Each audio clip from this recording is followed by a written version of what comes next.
Hey, what's up, beautiful people? It's me, of course, Pastor Ken. I pray that each and every one of you guys are doing extremely well. Today, I want to talk to you guys about an important subject matter that I think you need to be aware of as you develop what is known as your side hustle. It's simply this.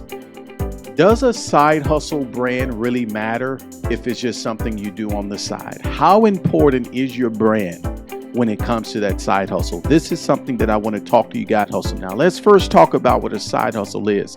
A side hustle refers to something that you do that's outside of your 9 to 5 to earn some additional cash. I want you to know that a side hustle is something that you can really utilize to help prepare yourself against any potential financial concerns that we, of course, as the working class citizen, have to face. And so I want you to understand that as you look to develop that side hustle, one important key ingredient that I want you to be committed to is to make sure that you understand the importance of your brand, because your brand is still important. I know it may not be something that you're doing that's equivalent to your 9 to 5, but please understand that your side hustle is just an extension of who you are and your personality. And your brand represents who you are. Your brand represents your reputation. It represents your integrity, and it represents your core values as an entrepreneur.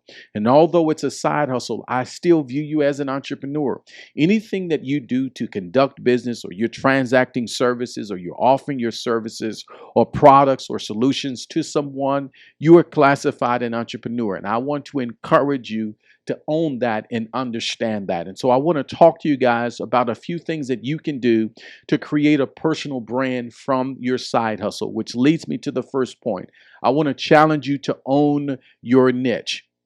When you choose your side hustle, it is very important that you choose a niche that you are comfortable with. I've seen people connect themselves to industries that they're not even involved in. Like, let's take the fitness industry for an example. There are people who are offering fitness products, but they themselves don't even go to the gym. They're not even interested about the gym. They're not passionate about the gym. As a matter of fact, let me just take myself for an example. You don't want to put a product in my hands that encourages people to go to the gym, because I get an allergic reaction going to the gym. Just, don't judge me. So although I'm doing everything that I can to eat healthy, I watch my diet, I watch what I drink, I'm just not a gym guy. So I wouldn't ordinarily be involved in any industry that is focused or centered around fitness and health, simply because it's not something that I'm passionate about. And so what I want to say to you as an entrepreneur, as someone who is conducting a side hustle, as you consider whatever it is that you're trying to do,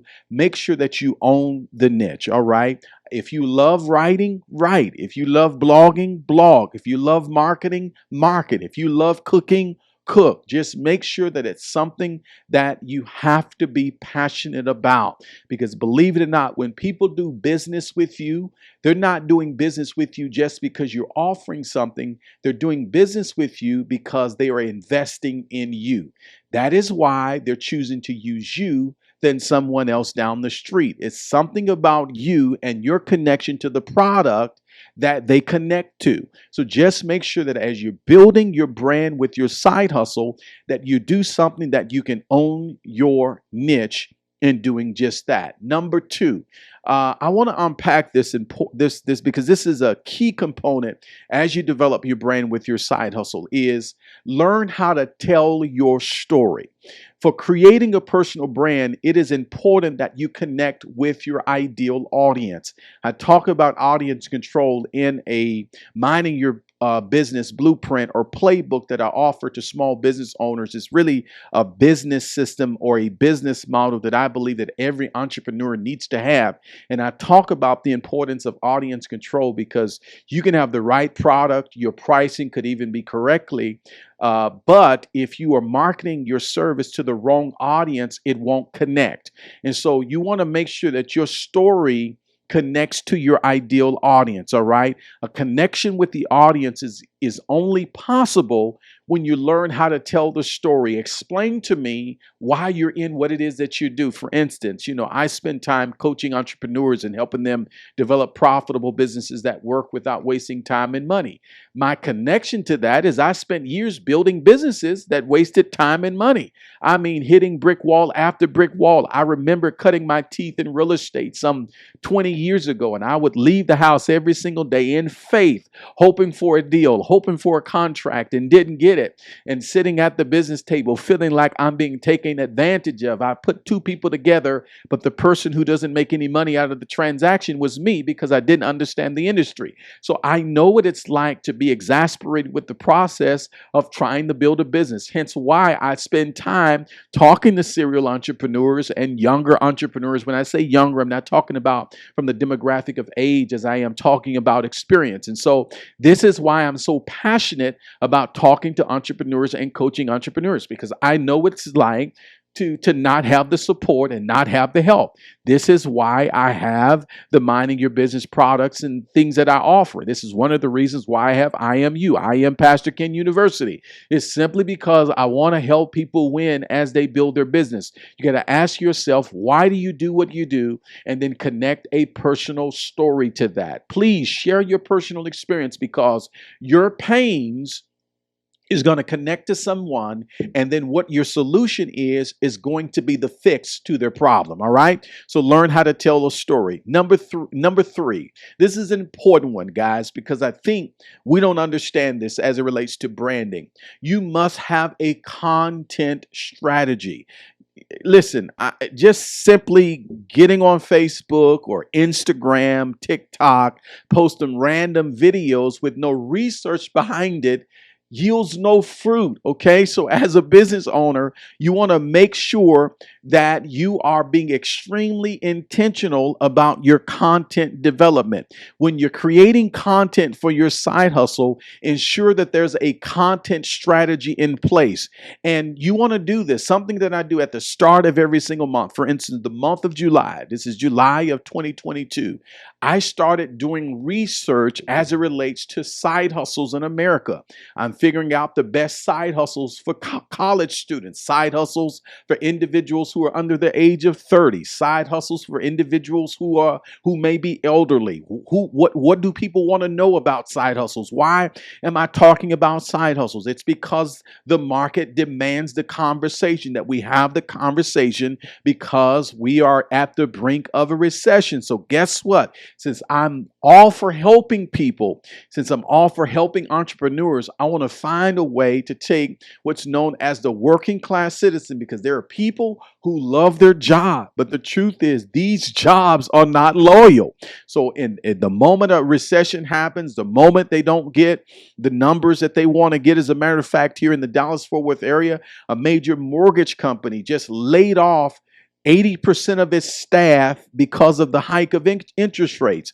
What if those individuals would have had a side hustle? I'm certain that the 400 or 500 people that got laid off their job, they thought because the real estate market was booming and, people are batting for pricing and all of this old kind of stuff. Well, what was leading the real estate market in the lower interest rate period were refinances, right? So people who were already in homes. So refinances were through the roof. Well, guess what? Interest rates are now 5 and 6 and 7%. Nobody wants to refinance for a higher interest rate. So quite naturally, it affected the mortgage industry. But what if they had a side hustle? This is why this is why I took the time to study content. I took an entire 2 or 3 weeks studying information on side hustles so I can get it out there to the working class citizen. These are the things that you need to be doing as you develop the brand for your side hustle. You need to be extremely intentional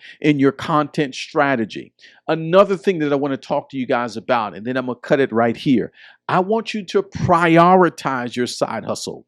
If you treat your side hustle as merely as a hobby, it's going to remain a hobby. I'm going to say that again. If you treat your side hustle merely as a hobby, it's going to be a hobby. It's important to prioritize your side hustle to ensure that you actually earn not just some money out of it, but people become aware that you are in the industry, if that makes sense. Because believe it or not, you got to attach your side hustle to your personality and who you are.